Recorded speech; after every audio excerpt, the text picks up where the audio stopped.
Greget ya. Saya mengucapkan terima kasih kepada Bapak Dr. Haji Dada Ahmad Munandar MPD yang selaku dosen pengampu pendidikan dan hadir pada hari ini. Terima kasih juga kepada teman-teman yang telah hadir pada kuliah pagi ini. Kami dari kelompok 14 akan presentasikan materi konten dan implementasi strategi pendidikan. Anggota kelompok 14 ada saya sendiri Siti Karina dan saya Nabila Ramadhani. Yang saja pertama ada pengertian pendidikan.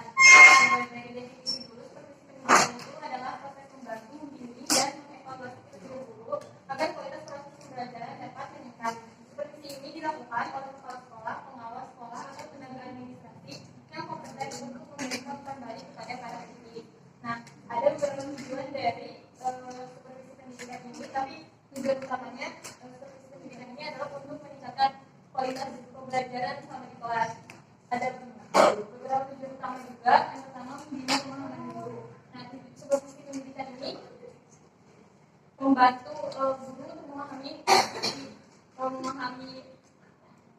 tujuan dari pendidikan. Nah, untuk tujuan yang kedua, meningkatkan kualitas pengajaran. Meningkatkan kualitas guru dan sekolah itu merupakan salah satu tujuan penting dari tujuan utama dari supervisi pendidikan. Yang ketiga adalah diagnosis masalah. Nah, supervisi pendidikan ini membantu guru dalam mengidentifikasi dan mencari masalah yang terjadi selama pembelajaran dilakukan di kelas. Nah, ini membantu juga guru untuk mencari solusi yang efektif untuk masalah ini.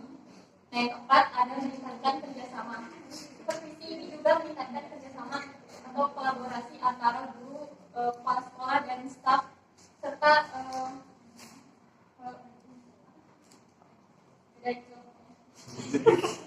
kelima mengembangkan profesionalisme. Supervisi juga membantu dalam pengembangan profesionalisme guru.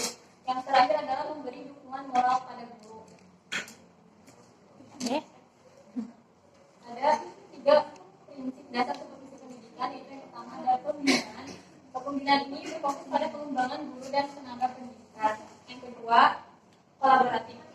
Pendekatan kemitraan antara supervisor dan tenaga pendidikan. Yang ketiga, berfokus pada perbaikan. Prinsip ini prosesnya berkelanjutan untuk meningkatkan mutu pendidikan. Lalu ada jenis-jenis supervisi. Yang pertama ada supervisi akademik. Supervisi akademik ini berfokus pada pengembangan kurikulum dan peningkatan kualitas pendidikan secara keseluruhan. Ini mencakup penilaian terhadap metode pengajaran, pengembangan bahan ajar serta dukungan dalam penelitian dan inovasi pendidikan. Supervisi akademik bertujuan untuk menciptakan lingkungan belajar yang optimal. Yang kedua ada supervisi klinis. Ini melibatkan pengawasan langsung terhadap proses pembelajaran mengajar di kelas. Tujuannya adalah untuk meningkatkan keterampilan pengajaran guru melalui observasi, umpan balik, dan diskusi metode. Dalam konteks ini, supervisi klinis berfokus pada interaksi pelajar dan siswa serta strategi pengajaran yang digunakan selama pembelajaran. Yang ketiga ada supervisi administratif.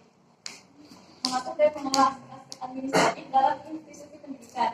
Ini meliputi pengawasan terhadap pengelolaan sumber daya, penerapan program pendidikan, dan pelaksanaan program-program pendidikan. Supervisi administratif ini bertujuan untuk memastikan efisiensi dan efektivitas operasional. Nggak bawa. Yang terakhir ada supervisi keterampilan profesional.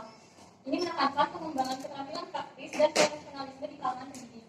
Ini mencakup pelatihan, bimbingan, dan evaluasi keterampilan mengajar serta kemampuan profesional lainnya. Tujuannya untuk memastikan pendidik memiliki kompetensi yang dibutuhkan dalam menjalankan tugas mereka. Sebenarnya akan selanjutnya adalah langkah implementasi supervisi ya.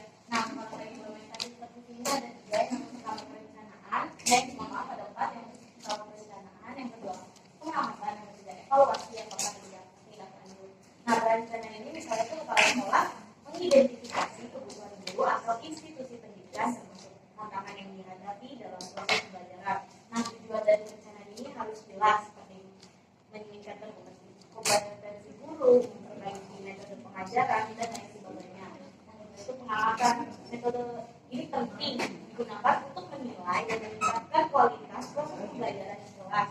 biasanya dilakukan oleh kepala sekolah. Dan ketiga itu ada evaluasi. Nah, kepala sekolah menganalisis data dari observasi dan diskusi untuk menilai kemajuan guru dalam mengajar.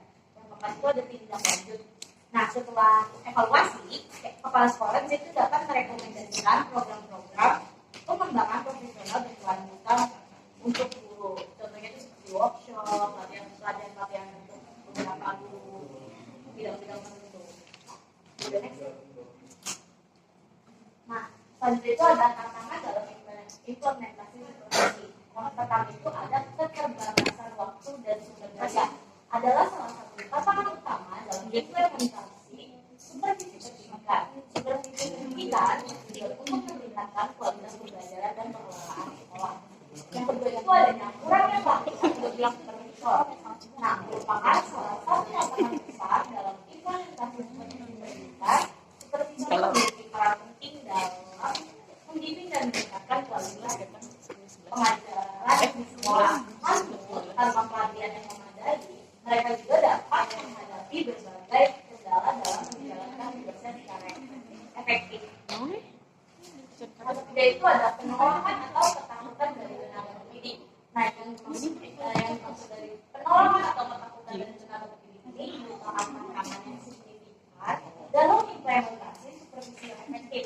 Hal ini bisa mempengaruhi suasana kerja, hubungan antar guru dan supervisor, serta keberhasilan supervisi itu sendiri.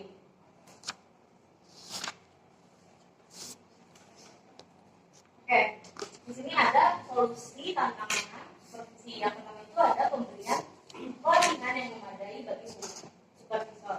Nah, ini merupakan solusi terutama ketika kepala sekolah kurang memiliki keterampilan dan pengetahuan yang diperlukan untuk melaksanakan supervisi secara efektif. Dan pelatihan ini dapat membantu meningkatkan kompetensi supervisor dalam memimpin, mengamati, memberikan umpan balik, dan membimbing. Yang kedua itu adalah penggunaan teknologi untuk mempermudah pengamatan dan evaluasi.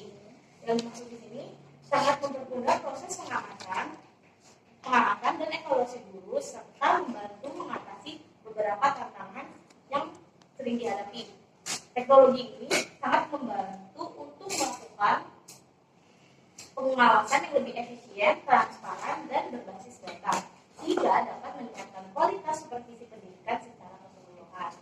Nah, yang ketiga itu ada membangun budaya komunikasi yang terbuka dan positif. Nah, ini berkaitan dengan resistensi guru terhadap supervisi dan ketidaknyamanan yang sering muncul dalam proses ini. Komunikasi yang baik antara supervisor dan guru akan menciptakan hubungan kerja yang harmonis, meningkatkan efektivitas supervisi, serta mendorong pemaparan materi telah selesai dilakukan. Selanjutnya akan dilakukan diskusi tanya jawab. Bertanya, kita silakan dari kelompok satunya. Saya Rizka Fadila Sebuah dari kelompok satu. Saya ingin bertanya, bagaimana menurut pendapat kalian tentang tantangan dalam implementasi supervisi, di mana dalam hal ini tantangan juga sangat tinggi. Perkenalkan, nama saya Muhammad Fadil Arianto. Saya bertanya, apa saja indikator keberhasilan dalam pelaksanaan supervisi pendidikan di seluruh lembaga pendidikan? Dewa dari kelompok 3 ingin bertanya pada kelompok 14. Itu bertanya apa peran teknologi dalam supervisi pendidikan? Perkenalkan, saya Ajeng dari kelompok 4 ingin bertanya itu bagaimana langkah-langkah pelaksanaan supervisi yang efektif dan teknik apa saja yang biasanya digunakan dalam supervisi. Pertanyaannya jelaskan salah satu karakteristik supervisi pendidikan yang baik. Saya mau dari kelompok 6 izin bertanya, sebutkan masing-masing contoh tentang supervisi klinis dan supervisi keterampilan profesional dalam konteks pendidikan. Terima kasih. Dari kelompok 7, bagaimana proses supervisi yang ideal seharusnya dilakukan untuk mencapai tujuan pendidikan?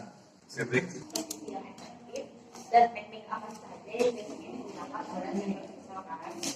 Langkah-langkah pelaksanaan supervisinya itu yang pertama pendahuluan. Nah, pendahuluan itu dibagi dua lagi, ada rencana metode dan komponen keterampilan.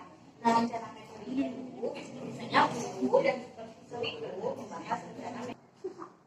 Karena paparan materi sudah dilakukan, tanya jawab dan kesimpulan juga sudah dibacakan. Sekian presentasi dari kelompok kami. Mohon maaf apabila ada